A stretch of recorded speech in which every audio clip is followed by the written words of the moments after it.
winning. You put winning people on the floor. You know, I want the farewell gift that we gave Gary Vitti back, because the legendary Laker trainer said he retired. It was only a semi-retirement. And Gary now joins us here, is back with the Lakers in a different capacity than you have been in different years. But you couldn't stay away, huh? Does that mean Kobe's coming back next too? Absolutely not. You just sleptwalk here, didn't you? Just by habit. You just can't. Good to see you, man. I've been doing pretty well. I was really nervous coming up here, not knowing. I mean, it's sort of an undefined thing, but I just sort of slid right into this semi-retirement thing, and it's great being on the sideline but not being on the firing line. How different was last year for you and the organization? Was it weird? Of course. Yeah, I mean, it was Kobe's swan song. Everything was directed that way. And as a result, it was probably most difficult on our young players because the way Kobe went out isn't really the way you want to bring young guys in. So it was sort of opposing forces, and we were trying to do everything we could to make it work. What did work? What did work? Yeah. Don't look at the 17. Okay. Kobe and I worked. Yeah. Yeah. Okay, that was really good. I never saw Kobe in the 20 years that I worked with him so happy. And I think, and I said this to him, I think the reason why you're so happy is because you know we have absolutely no shot of a ring this year. Mm. And so once you took that off of his plate, then he could sit back and enjoy being Kobe Bryant. Okay? Where if that was a possibility, then he had to be the Mamba. He couldn't be Kobe. So last year you really saw a glimpse of Kobe Bryant as a human being. Now 20 years together, you two shared that training room. A lot of conversations. Yeah. What were the conversations like this past year as you guys sat there and taped up, and what went through you guys' minds? I mean, it was reminiscent in nature. You remember when, you remember this, and it didn't really follow any theme. Things would pop into your head, and you blurt it out, and then all of a sudden you just go for 20 minutes, in terms of our tenure and history together. I spoke at a class here yesterday, and some things came up about Kobe. And I said, whatever you think of Kobe Bryant, there's 5 things that you cannot take away from him. And one is that he was talented. But as you know, he was not the most talented. There were other people that had more talent than him, but we're going to give him talent. 2, he worked harder than anyone I've ever worked with. 3, he was more competitive than anyone that I ever worked with. He grew up with my daughters, right? And he would beat them, he would cheat in a game of tiddlywinks with my little girls to win. I mean, he has to win. Mm-hmm. So his competitive spirit is beyond none. And he was tougher than anybody that I had ever worked with. And intellectually, he is brilliant. And whatever else you want to say about him, you have those 5 things, and it was a great honor to spend 20 years with him, because even in the 20th year, I was still in awe of the things he could convince himself to do. Well, how about the last thing he did was something we'd never seen him do, and what are you thinking with all the patchwork and super glue and whatever else you used to get him on the court the last few years, watching him take 50 shots? Yeah. Well, you knew that's the way he was going to go out. Okay? The most unbelievable thing that I think I ever saw him do, which was sort of a ridiculous thing to do, but when he ruptured his Achilles, I don't know if you know this, he actually shot the free throw. No, before that he reached back and tried to pull it down. Oh, jeez. Like, I don't know what he was thinking. Like, you're going to reattach your own Achilles tendon. Then he told me, he goes, I think maybe I can run on my heel. And I had to let him work through these thoughts for a few seconds until I could finally say, listen, you're done. But I'll let you shoot the free throws if you want. And then we'll foul. Dead ball will get you out of the game. I said, I'm shooting them. And, then we went back in the back and threw a couple Gatorade bottles around. They would be body armors today. That's right. Yeah. Kobe ever the evolving athlete. You've been around some of the greats. You've seen them go from rookie status to, in case of Kobe, legendary status. When you watch these young men on this team, because they're young, what is your hope for them? What have you seen from them that gives Laker fans hope? Yeah. You know, Mitch put me on the spot the other night. He didn't tell me he was going to do this, but he asked me to get up and say a couple things to the players. And what I said to them, because I think we have a really nice young group of kids, I said to them, I want you to understand that you are playing for a storied franchise. And there's not many in the world. You could say the New York Yankees, you could say Manchester United. We're that franchise. And there's been a lot of blood and sweat, and some of it is your blood and sweat, that went into putting those banners on the walls. And now it's your responsibility to wear that jersey with Lakers on the front. You bear that responsibility to be a Laker. It's special to be a Laker. It's different than putting another jersey on. I'm sure other teams that would hear me say this right now are not happy with what I'm saying. But I feel, that this franchise is special.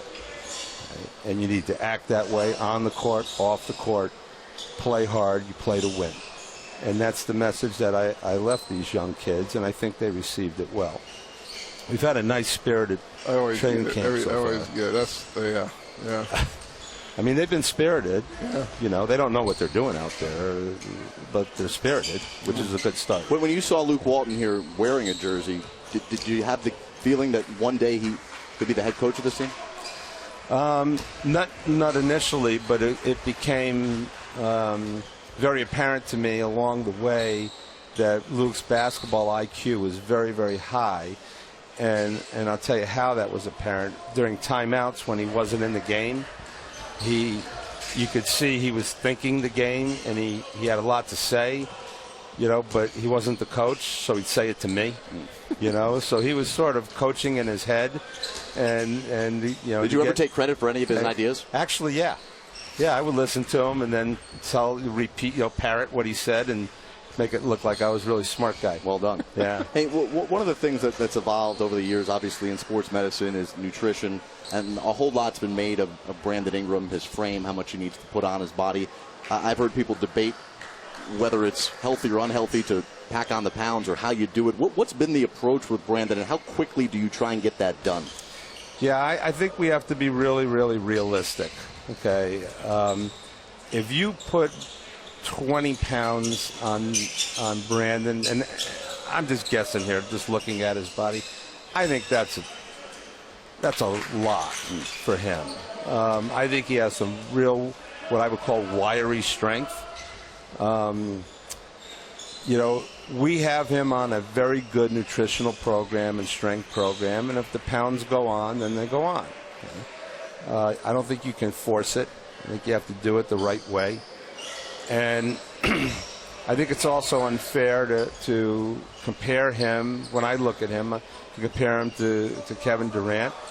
I like looking at him more as Tayshaun Prince, who had a very slight body and had a very long and successful career.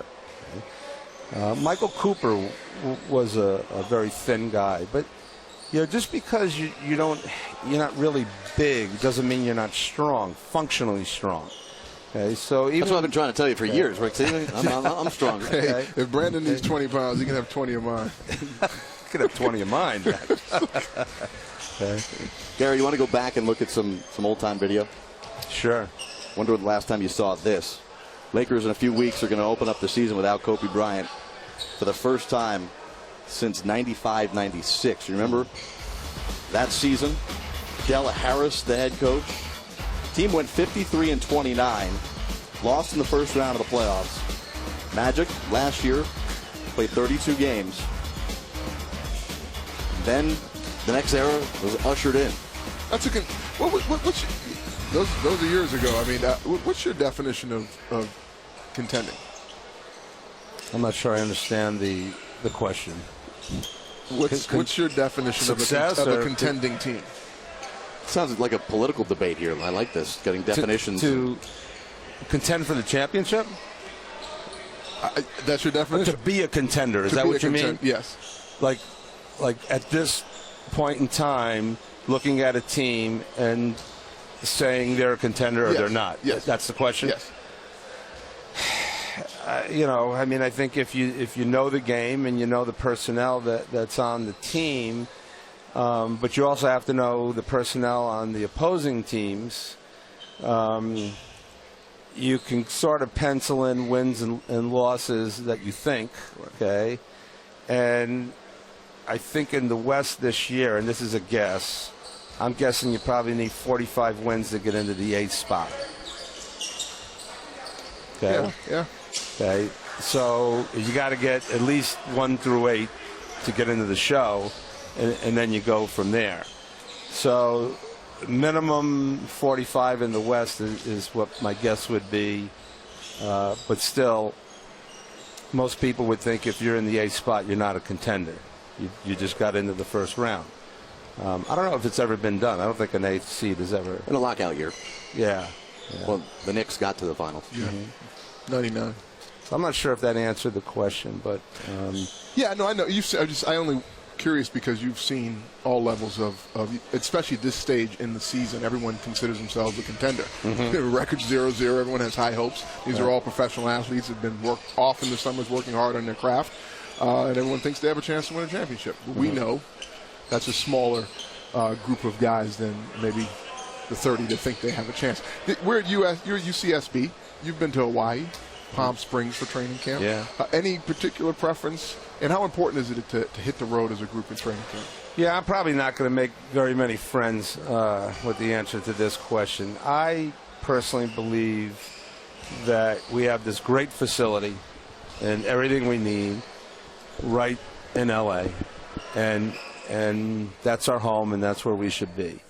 I think some people feel that way. Some people feel the other way. There's this bonding concept. I don't know. Maybe I should ask you the question because you're the player.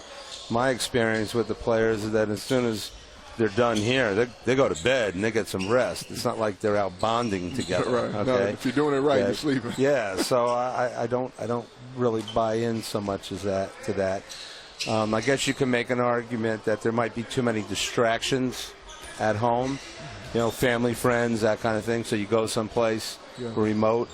But I like being in our facility with our banners, with our trophies in the windows, with all the equipment that we need, and practice is right there, and there's a hotel right, through the back door. And you just you literally walk 50 feet, and you're in your hotel room. That's my philosophy, but I'm not high up enough the food chain to make these decisions. And so much for retirement. Yeah. This is pretty cool. I mean, let's call it semi-retirement, quasi-retirement. Gary Vitti, we appreciate you joining us here on the NBA TV's Real Training Camp Show of the Lakers. Thanks legendary trainer of the Lakers. He's semi-retired. You'll be able to see the Lakers and Brandon Ingram in preseason action right here on NBA TV against Jamal Murray and the Nuggets. Friday, October 7th, 10:30 Eastern, 7:30 Pacific on NBA TV. It's preseason action. We've got more from training camp. We'll hear from the players and coaches as they go through day 4 here out at Santa Barbara.